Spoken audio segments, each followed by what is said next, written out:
Mia, ano ang detalye nitong gagawing mandatory drug testing sa lahat ng PUV drivers at bukod dito, ano pa ang mga bagong polisiyang ipatutupad ng DOTR?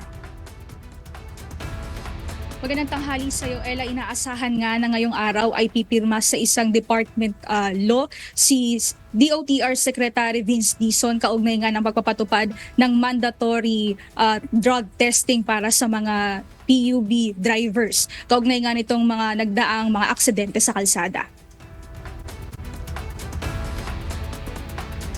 Pinakahuli sa mga insidenteng ito ang fatal crash sa NAIA Terminal 1 kahapon. Ayon sa lalagdaang kautusan, tuwing ika-90 day ay kailangang sumailalim sa drug testing ang mga PUV drivers upang makatiyak na maayos sa mga itong nagmamaneho.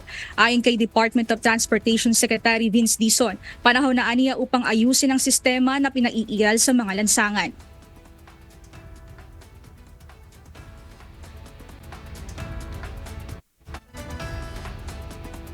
Bukod dito, magkakaroon din ng revision sa number of hours na mga magmamaneho ang isang driver. Kung dati hanggang 6 na oras ito ngayon ay ibababa na sa 4 na oras na lamang kada araw. At kailangan din na may karagdagan na karelyebo. Ayon sa ahensya, hindi dapat na konduktor din.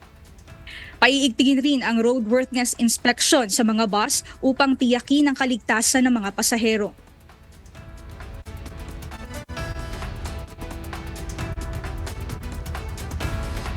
Samantala, binawi na rin ng DOTR ang mga lisensya ng mga bus driver na nasanghot sa mga madugong aksidente sa SCTEX noong nakaraang linggo. Ipag-uutos na rin ng departamento ang paghihigpit sa pag-a-apply ng lisensya upang matiyak ang kredibilidad ng mga driver sa mga pampasaherong sasakyan.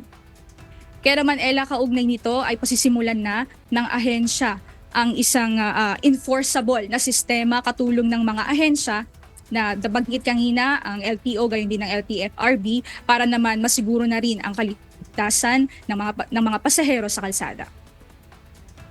Yan muna ang update, balik sa iyo, Ella. Alright, maraming salamat, Mia Alonzo.